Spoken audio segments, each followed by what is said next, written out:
What's up? Yeah, so I saw this picture Keanu Reeves responding to finding out that the Matrix was a trans allegory, but thinks it's cool.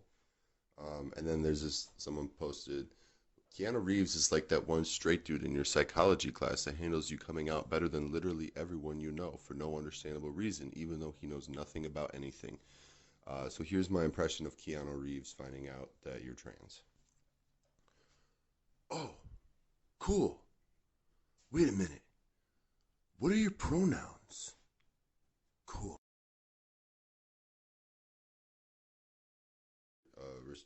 Keanu Reeves responding to finding out that the Matrix was a trans allegory. Except, do you know what the Matrix is really an allegory for? Race, and specifically, how black people have been chosen. Now, I want to start this by saying that this is not the place for transphobia. If you're going to approach what I'm about to talk about with transphobia, get out. This is Miss Sophia Stewart now, but this was Miss Sophia Stewart back in the 80s when she was walking around Hollywood pitching her book. What book, you might ask? I'll tell you. This book, The Third Eye. A charming little story about Neo, who is the chosen one who wakes up from the Matrix. Sound familiar? Yes, Sophia Stewart created and was pitching The Matrix.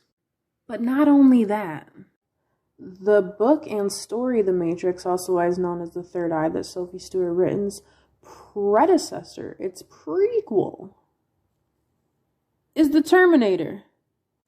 So Sophia's walking around Hollywood and she's trying to pitch this story and everything, and everyone keeps denying her, and no shade, let's just be real, is because she was a black woman in Hollywood in the 1980s pitching sci-fi, and she actually was told multiple times directly to her face that black people don't participate in sci-fi.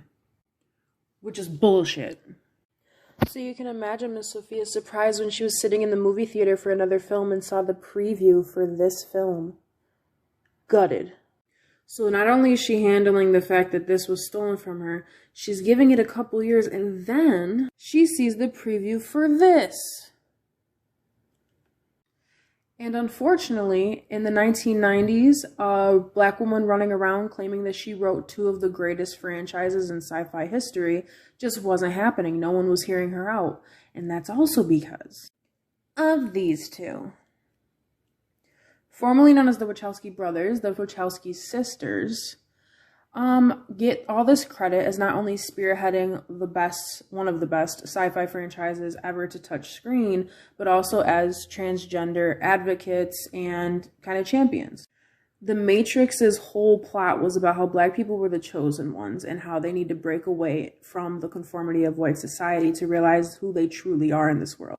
And these ladies and all the people involved in the studio stole that from her, and she's been fighting for it for like decades. She actually wrote all about it in her book, The Mother of the Matrix. You can go on her website. I think it's called themotherofthematrix.com or sophiastewart.com.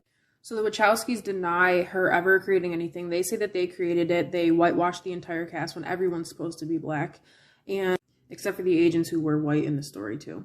And I'm sorry, I feel like they get to hide behind this pioneering of being trans women creators in the sci-fi realm, and they get to get away with literal theft.